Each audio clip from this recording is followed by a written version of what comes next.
the artist at this point. You know, it's your time to pick the right tool for the Wow, love that. Love that. That's good.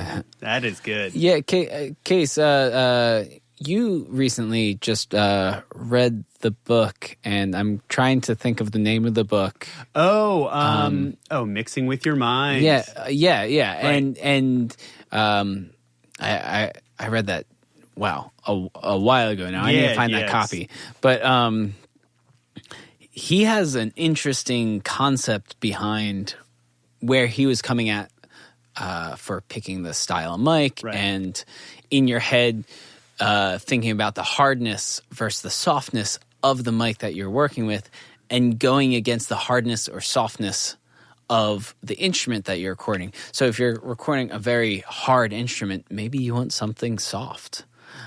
To balance it out. And similarly, why I use an RE20 for my very nasally voice when it comes time for speaking. Like this takes out some of the harshness that the listeners at home would otherwise rather not hear. That I don't necessarily have to EQ out. And also, it's no surprise that for broadcasting back in the day, it's like you're putting that thing through and like crushing it, you know, with probably with a broadcast limiter of some sort. So it's just naturally works in proportion to be able to take that and not have any weird, annoying, harsh frequency buildup when you do stuff like that to help, you know, the louder you can get a signal, the further you can broadcast it, right? So, but yeah, Tom, I mean, the hardness versus softness idea is such an interesting one, especially from that book, because it's one of those things that I think intuitively, if you've been an engineer and been doing it and listening and have a familiarity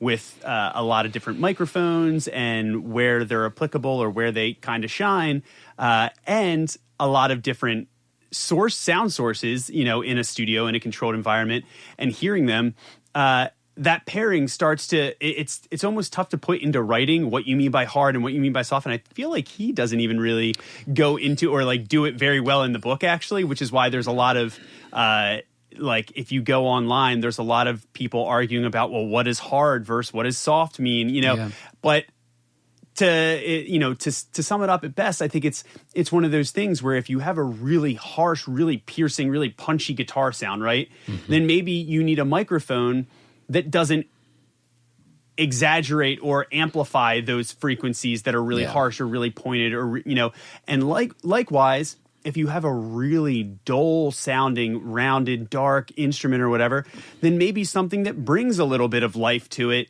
might be a really cool complementary pairing, right? And starting to think in that way, and of course, you know, or if you really, again, this is why it's kind of great, because the sky's the limit, and it's wherever your creative decision can start to go once you have all of the left brain stuff taken care of. The right brain can say, well, I want this to be literally the most abrasive thing in the world. How about I pair the most abrasive source with the most abrasive capturing method? And it's just horrifying. What does that do?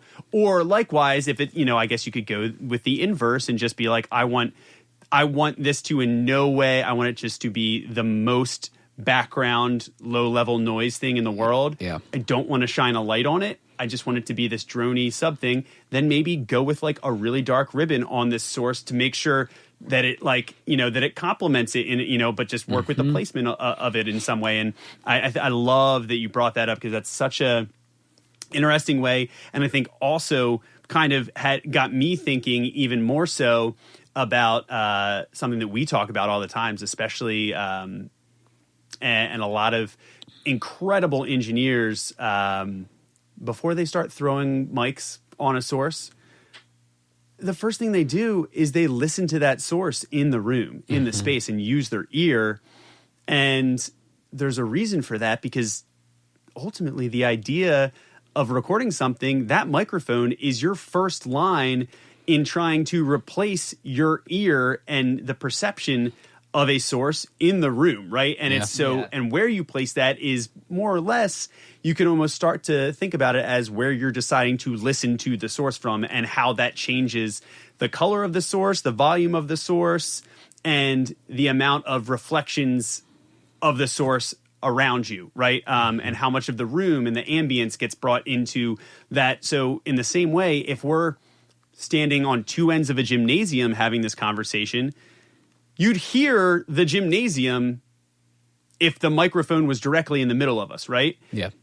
But if we both had a hyper-directional mic like this, and we're on both ends of it, you'd probably hear it, especially the more you kind of compress it and bring out, the low-level troughs of the signal, but you're not going to hear it nearly as much. So having that idea, it's like, what do you want out of it? Do you want some of that room to help it sound natural or to help smooth out a harsh sound? Or do you want, right up close? And again, you can talk about the idea of proximity effect, but there's a lot to it. You can probably just Google proximity effect. That has to do with, the closer you put a mic to a source, naturally, the more low end it's going to capture. If it's a cardioid. If it's a cardioid, right. And a lot of techniques like that. But starting with the idea of use your ear, right? If you have a drummer, you want to hear what a kit sounds like, go walk around the kit as your drummer plays, right? And experience what that kit sounds like in the room. Because honestly, if you can get it to a place where it's sounding really good in the room, your job's going to be way easier once you start putting mics up. Or you might find a sweet spot where you're just like, hey, when I stand right here in front of the kit, all of a sudden, like, the kick drum just flourishes and sounds amazing because that's where its natural waveform develops. Yeah. Then that might be a good indicator if you're like, well, I don't know, I guess I put mics on the drum, but then where arbitrarily in space can I put mics around the drum? And I think a lot of the common miking setups have evolved from that because people listened with their ear and how they wanted to perceive that imaging of a drum kit on recording, so that's kind of gets into the methods of capture, right? Yeah, and like there's like kind of textbook examples of like mono capturing, stereo capturing. You can get into some more experimental of like binaural or ambisonic capturing, but the ones that like really pique my interest are the highly developed and kind of like very specific techniques.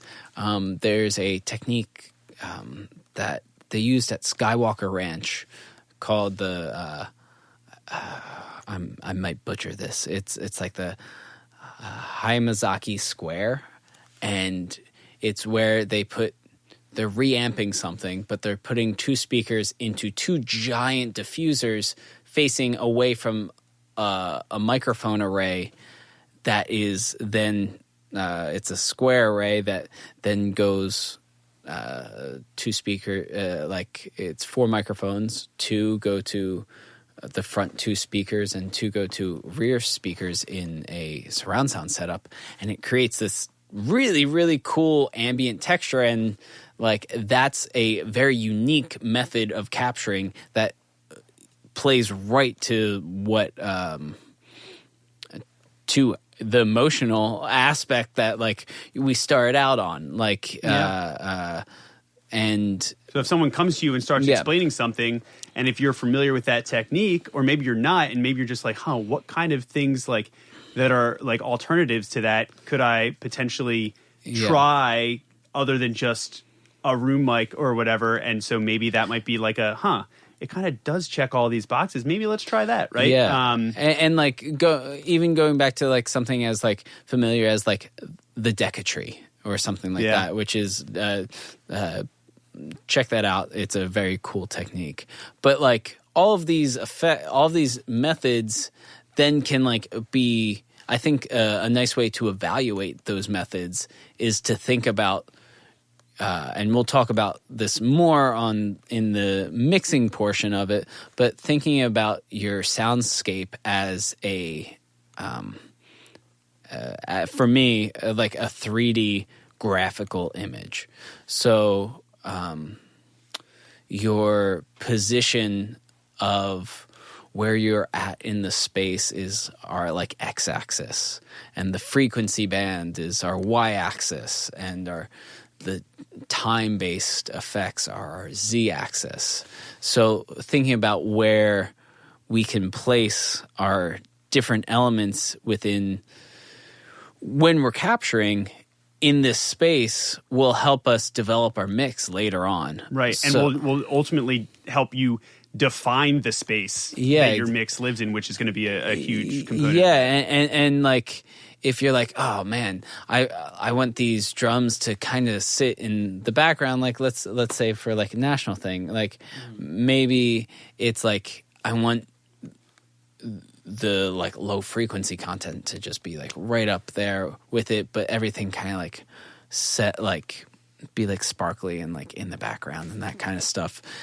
Maybe that affects how you capture those drums. Maybe you're putting the mic 30 feet away and then just doing like a close mic on the kick drum. And that way you have those two elements, but you're playing with the position, you're playing with your frequency content, and then as well as like for time there there's a I believe there was a David Bowie record where they were using a harmonizer, like a Eventide harmonizer on the drum kit, but they were piping it back into the headphones while they were recording it, and it informed the playing decision. And very much like how like the amp style of metal record may determine how they play it, that weird time shift of the Eventide affected the playing style. Oh, absolutely. We talk about this all the time with guitar players in here, and like why committing to, or at the very least, you're taking a clean DI, but you better be tracking like the signal and getting it close, because the way you play and intuitively maybe even write or rewrite a part with a quarter note delay versus an eighth note delay versus some sort of like triple meter based delay is going to be way different. And actually, there have already been probably too many YouTube references in the last two episodes. Coming, baby. But like talking about the Edge and his style is almost, imagine what his DI tracks sound like, because I tell you this, they don't sound interesting, but those parts flourish because he knows the delay setup that he has and plays into the delay to try and to make that chain do something very specific. And if it wasn't there, he'd play something completely different. Yeah. When you said U2, I thought you said YouTube, and then I was thinking like there's like videos of someone overdubbing what like these live performances may sound like if like the effects were removed. And I would love to hear like a post-rock guitar tremolo picking without any reverb or delay. I've heard that because Nick's done that on our records, and then I've soloed the DIs. I've also had to do that.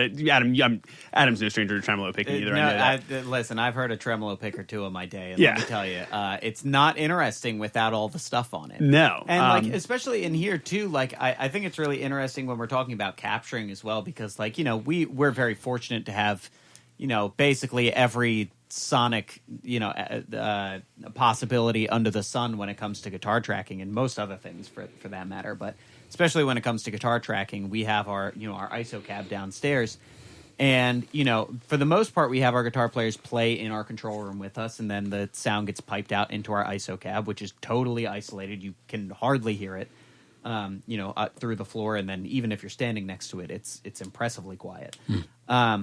But being able to like capture what is like a huge rock guitar sound with a single speaker, a single mic, and then have it be reproduced through our system here, like it definitely changes the way that like I react as a guitar player. Like if I'm in here like trying to shred a solo and it feels doinky, or like I feel like I'm not getting the sound out of it that I want on the capturing end of things, I'm not going to be as inspired to like make that solo work. I'm not gonna get that take that I want, no matter how many takes that I try. But because we have such a good sounding setup on the capturing end of things, where like the mic that we picked is right. If it's a high gain thing, we're usually reaching for our Heil PR30, which is an amazing microphone. Or we'll throw like a 421 on that if we want like a little bit more body or mid range out of it or something like that, or even just the classic 121 with a 57 setup. Like we have all of these iconic guitar sounds at our disposal.